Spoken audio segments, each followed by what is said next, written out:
रे दो 47 रे दो जिप्सी काली रे तेरे चक्कर में जाने पे केस पड़ गए 40। जौनपुर राज्य में आज बड़ी ही खुशी का माहौल था।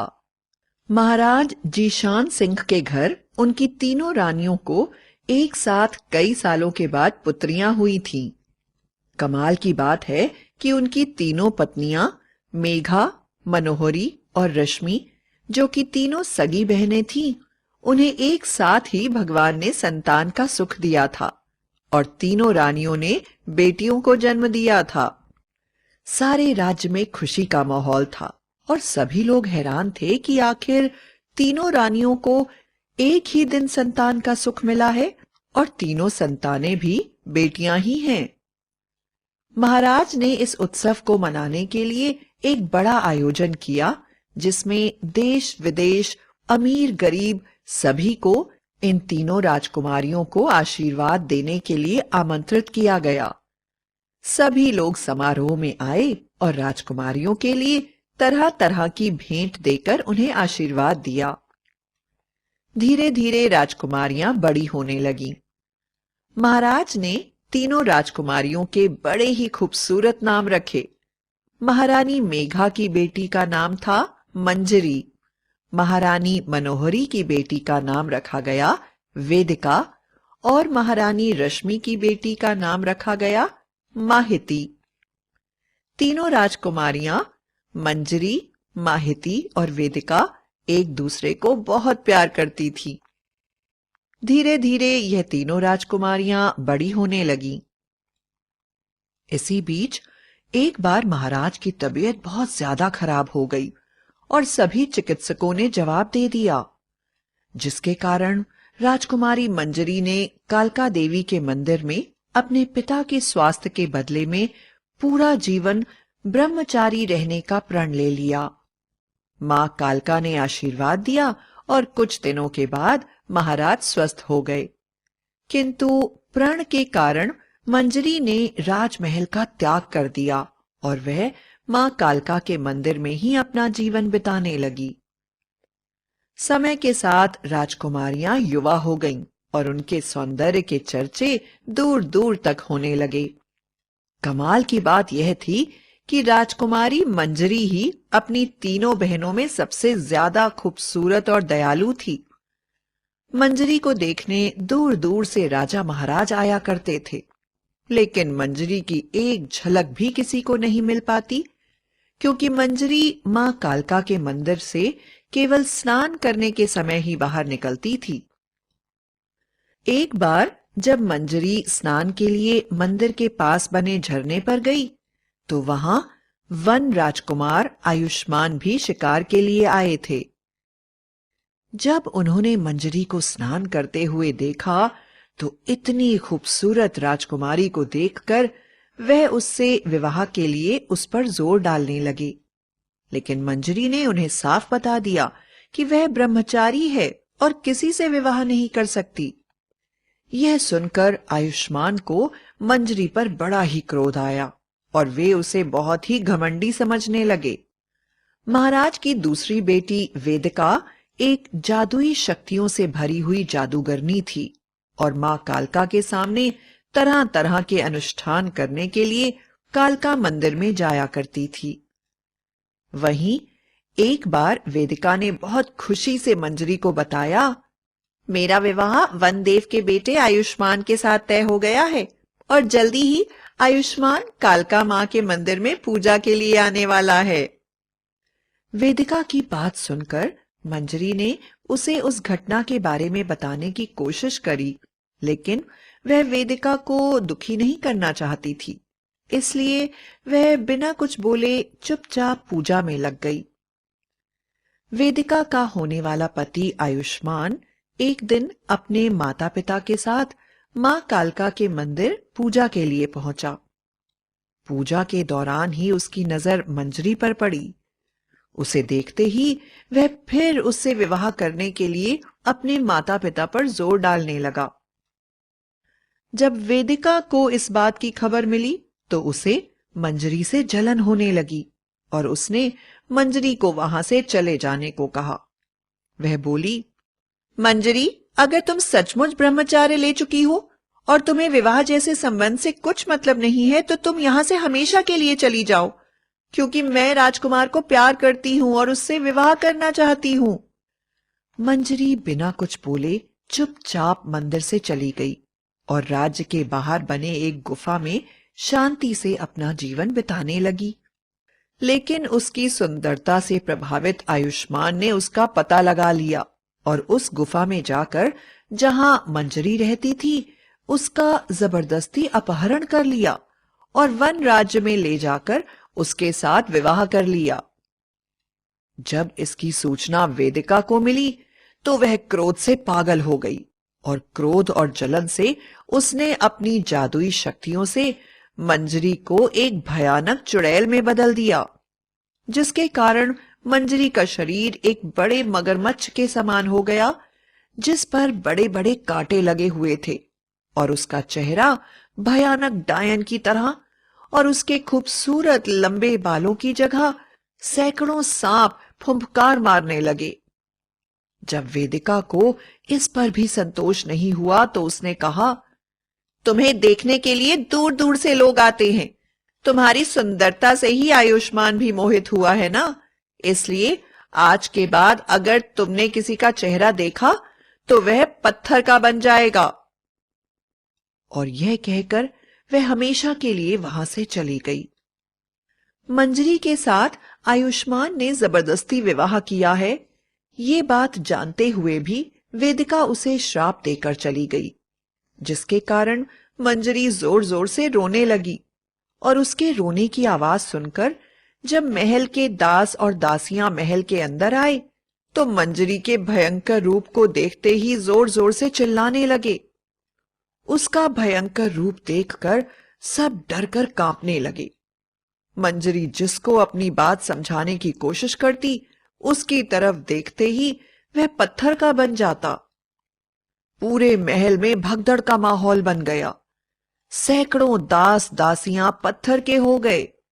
किसी को समझ में नहीं आ रहा था कि महारानी मंजरी कहां चली गई और उनकी जगह भयानक चुड़ैल कैसे आ गई। अपनी भयानक हालत देखकर मंजरी वहां से दूर चली गई।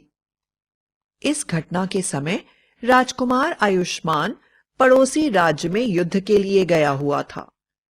युद्ध से वापस आते ही वह अपनी महारानी मंजरी को ढूंढने लगा, और जब उसने देखा कि महल के सैकड़ों दास दासी पत्थर के बन गए हैं, तो उसने लोगों से इसके बारे में पूछा। सभी ने उन्हें बताया कि एक भयंकर जानवर महारानी के महल में आ गया था, जिसका शरीर मगरमच्छ का था और चेहरा डायन का, और उसके बाल जहरीले सांपों से बने हुए हैं, तथा वह जिसको देखता है वह पत्थर का बन जाता है। शायद उसी ने महारानी को खा लिया होगा। जिस समय वेदिका ने मंजरी को इतना भयानक श्राप दिया, उस समय मंजरी गर्भवती थी और वन राजकुमार आयुष्मान के बच्चे की माता बनने वाली थी, किंतु इस बात का पता किसी को भी न था। उस भयंकर जानवर को ढूंढने और मंजरी का पता लगाने राजकुमार सेना के साथ जंगल की तरफ चल दिया। कुछ ही दूर जाने पर उसे एक भयानक जीव दिखाई पड़ा, जिसका पूरा शरीर कांटों से भरा हुआ मगरमच्छ के समान था और चेहरा था भयानक चुड़ैल का। उसके सिर से बालों की तरह भयानक सांप लटके हुए थे, जिनका जहर टपक रहा था। इस भयानक जानवर के मुंह से बड़ी ही डरावनी और खूंखार आवाज निकल रही थी, जिसे सुनकर राजकुमार का घोड़ा डर गया और इतनी जोर से कूदा कि राजकुमार जमीन पर गिर गए। जमीन पर गिरते ही आयुष्मान की नजर उस भयानक चुड़ैल जैसे जानवर के पैरों पर पड़ी। उनमें उसकी पत्नी मंजरी की पायल थी। राजकुमार को पूरा विश्वास हो गया कि इस भयानक जानवर ने ही उसकी महारानी को खा लिया है।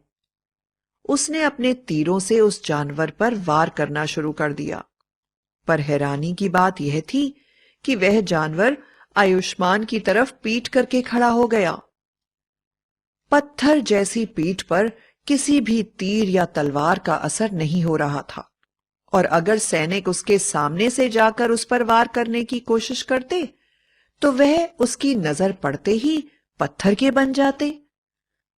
आखिरकार आयुष्मान वापस आ गया और उसने मंजरी के ना मिलने की खबर उसके पिता विशाल सिंह को पहुंचा दी। मंजरी की दूसरी बहन माहिती को जब इस बात का पता चला तो वह बड़ी दुखी हुई और उसे शक होने लगा कि जरूर इसमें उसकी बड़ी बहन वेदिका का हाथ होगा, क्योंकि उसे पता था कि वेदिका का विवाह आयुष्मान से होने वाला था और आयुष्मान के मंजरी से विवाह करने के कारण वेदिका मंजरी से नाराज थी। माहिती भी मां कालका की भक्त थी। यह खबर सुनने के बाद वह तुरंत मां के मंदिर में गई और वहां से मां की भभूति लेकर मंजरी की खोज में जंगल की ओर चल पड़ी। वहां पर उसने राजकुमार आयुष्मान के द्वारा बताए गए जानवर जैसा ही एक जीव पेड़ के नीचे सोता हुआ देखा। उसने तुरंत मां कालका की भभूति उस पर डाल दी। भभूति पड़ते ही वह मंजरी में बदल गया और मंजरी अपनी बहन को सामने देखकर उसके गले लगकर रोने लगी और उसे सारी घटना बताई। फिर बोली, प्यारी बहन माहिती, यहां से जल्दी चली जाओ, क्योंकि भभूति का असर खत्म होने वाला है। यदि मेरी नजर तुम्हारे ऊपर पड़ी तो तुम भी पत्थर की बन जाओगी। मैं तुम्हें एक ही बात बताना चाहती हूँ कि मैं गर्भवती हूँ और आयुष्मान के बच्चे की मां बनने वाली हूँ। मैं अपने बच्चे की रक्षा करना चाहती हूँ, जो एक ही तरीके से हो सकती है। यदि आयुष्मान मेरा गला काटकर उसे मां कालका के मंदिर में हवन कुंड में डाल दे तो मेरी मृत्यु हो जाएगी, वरना बच्चे को जन्म देने के बाद जब मेरी दृष्टि उस पर पड़ेगी तो वह भी पत्थर का बन जाएगा। लेकिन यह बड़ा मुश्किल काम है, क्योंकि इस भभूति का असर हटते ही मैं वापस भयानक चुड़ैल बन जाऊंगी और आयुष्मान को पहचान नहीं पाऊंगी। अपनी बहन की बात सुनकर माहिता बोली, मंजरी, तुम डरो नहीं, मैं आयुष्मान के सिर पर मां कालका का लाल कपड़ा बांध दूंगी। उसे देखकर तुम उसे पहचान जाओगी। जब वह तुम्हें मारने आए तो तुम अपनी आंखों को बंद कर लेना, ताकि तुम्हारी नजर पड़ने से वह पत्थर का ना बने। बाकी बातें मैं उसे समझा दूंगी। ऐसा कहकर माहिती वहां से चली गई। माहिती ने आयुष्मान को सारी बातें बताईं, जिसे सुनकर आयुष्मान बड़ा ही दुखी हुआ, लेकिन कोई दूसरा चारा न था। इसलिए मंजरी को मारकर अपने बच्चे की रक्षा करने के लिए वह तैयार हो गया। दूसरे दिन सुबह ही माहिती ने आयुष्मान के सिर पर मां कालका का लाल कपड़ा बांध दिया। जब वह सेना के साथ जंगल पहुंचा तो जानवर के रूप में मंजरी जोर जोर से चिल्ला रही थी और उसके आसपास के सभी जंगली जानवरों को उसने पत्थर का बना दिया था। उसके सिर के बाल भी सांप के रूप में जोर जोर से फुंकार रहे थे। उसका भयानक रूप देखकर आयुष्मान की सेना डर से कांपने लगी। दूर से लाल रंग के कपड़े को देखकर मंजरी को समझ में आ गया कि आयुष्मान आने वाला है। मंजरी ने अपनी आंखों को अपने हाथों से बंद कर लिया और आयुष्मान ने उसके मगरमच्छ जैसे शरीर पर लगे कांटों पर सीढ़ी की तरह पैर रखते हुए ऊपर चढ़कर उसके सिर को काट दिया। सिर कटने की पीड़ा से मंजरी की आंखें खुल गईं। उसकी नजर आयुष्मान पर पड़ गई और आयुष्मान पत्थर का बन गया। आयुष्मान के सैनिकों द्वारा मंजरी के सिर को जमीन में दबा दिया गया। तभी मंजरी के धड़ में एक जोर का धमाका हुआ और उसके अंदर से एक छोटा सा बच्चा बाहर निकला। सेना के साथ माहिती भी वहां थी। उसने तुरंत उस बच्चे को गोद में उठा लिया और पत्थर बने आयुष्मान की गोदी में रख दिया। बच्चे का स्पर्श होते ही आयुष्मान वापस इंसान बन गया। इस तरह मंजरी के बच्चे के स्पर्श से भयानक चुड़ैल बनी मंजरी की नजर से पत्थर बने सभी लोगों को इंसान बना दिया गया और सब बच्चे को लेकर वापस राजमहल आ गए। राजकुमार आयुष्मान ने माहिती से विवाह कर लिया और वेदिका को अपने बुरे व्यवहार के कारण उसके पिता राजा विशाल सिंह ने हमेशा के लिए नगर से बाहर निकाल दिया और सब खुशी खुशी रहने लगे।